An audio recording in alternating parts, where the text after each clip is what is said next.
फिर माता गंगा ने अपने 7 पुत्रों को गंगा में क्यों बहा दिया। तो hey guys, welcome to back my another video में। यार आपने थंबनेल में पढ़ ही लिया होगा कि आज मैं किस टॉपिक पर वीडियो बना रहा हूँ। तो मेरा नाम है शिव और आप देख रहे हैं राजपूत जीयूपी बेस्ट चैनल। तो आज हम आपको बताएंगे कि माता गंगा ने अपने 7 पुत्रों को पानी में क्यों बहा दिया। इसका मतलब है गाइस गंगा में क्यों बहा दिया। तो आज हम आपको इसी टॉपिक पर बताएंगे कि माता गंगा ने अपने बच्चों को 7 पुत्रों को अपने अंदर क्यों समा लिया।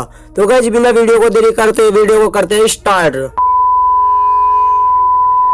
तो गाइस पुत्र की कामना से शांतनु के पिता पर प्रतीप गंगा के किनारे तपस्या कर रहे थे। उनके ताप रूप और सौंदर्य पर मोहित होकर गंगा उनकी दाहिनी जांघ पर आकर बैठ गई और कहने लगी, राजन मैं आपसे विवाह करना चाहती हूँ। जानू ऋषि की पुत्री गंगा हूँ।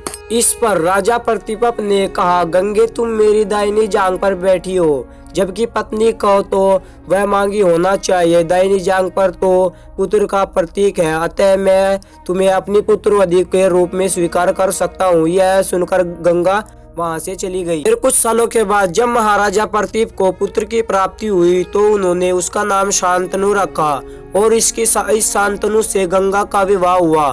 शांतनु ने अपने पिता प्रतीप की आज्ञा से गंगा के पास जाकर उनके विवाह करने के लिए निवेदन किया। गंगा ने कहा, राजन मैं आपके साथ विवाह करने के लिए तैयार हूँ, लेकिन आपको वचन देना होगा कि आप मेरे किसी भी कार्य में हस्तक्षेप नहीं करेंगे। शांतनु ने गंगा को वचन देते हुए विवाह कर लिया। गंगा के गर्भ से महाराजा शांतनु के 8 पुत्र हुए, जिसमें से 7 गंगा ने गंगा नदी में जाकर बहा दिया। बचपन के बंधे होने के कारण शांतनु कुछ नहीं बोल पाए, लेकिन जब गंगा का 8वां पुत्र हुआ और वह उसे भी नदी में बहाने के लिए ले जाने लगी तो राजा शांतनु से रहा नहीं गया और उन्होंने इस कार्य को करने से गंगा को रोक दिया।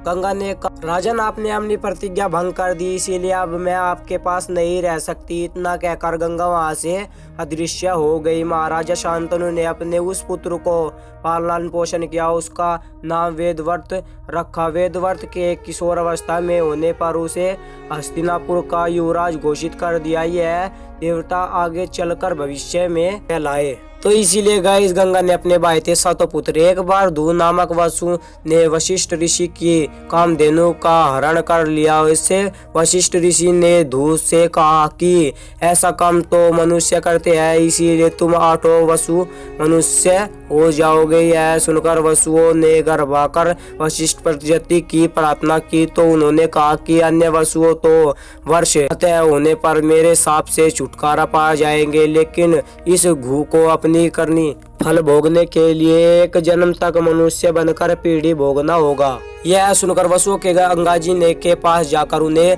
वशिष्ठ जी के श्राप को विस्तार से बताया और यह प्रार्थना की कि आप मृत्युलोक में अवतार लेकर हमें गर्भ में धारण करके और जो कि हम जन्म लेगा के अपने पानी में डुबा दे, इस तरह हम जल्दी से सभी मुक्त हो जाएंगे। गंगा माता ने स्वीकार कर लिया और यह युक्तिपूर्व शांतनु राजा की पत्नी बन गई और शांतनु से बचपन में ही उनके बच्चों के लिए मारने का वचन ले लिया। शांतनु से गर्भ के पहले जो 7 पुत्र पैदा हुए थे उन्हें उत्पन्न होते ही गंगा जी ने अपने पानी में डुबा दिया, जिससे 7वें वसु थे मुक्त हो गए। लेकिन 8वें शांतनु ने गंगा को रोककर इसका कारण जानना चाहा। गंगा जी ने राजा की बात मनाकर वसुओं को वशिष्ठ के श्राप का सब हाल का सुनाया और राजा ने उस 8वें पुत्र को डूबने नहीं दिया और इस बचपन भक्त को कारण गंगा 8वें पुत्र को सौंपकर अदृश्य हो गई। यही बाला युद्ध नामक वसु था, जिसका नाम भविष्य में जाकर भीष्म पड़ा, जिसे कौरव और पांडव पितामह भीष्म कहते हैं। अगर गाइस आपको वीडियो जरा सी भी अच्छी लगे तो यार हमारे इस चैनल को सब्सक्राइब कर दो और कमेंट में अपनी राय जरूर बताना और कमेंट कर दिया करो आपको अगर कोई भी सवाल क्वेश्चन पूछना हो।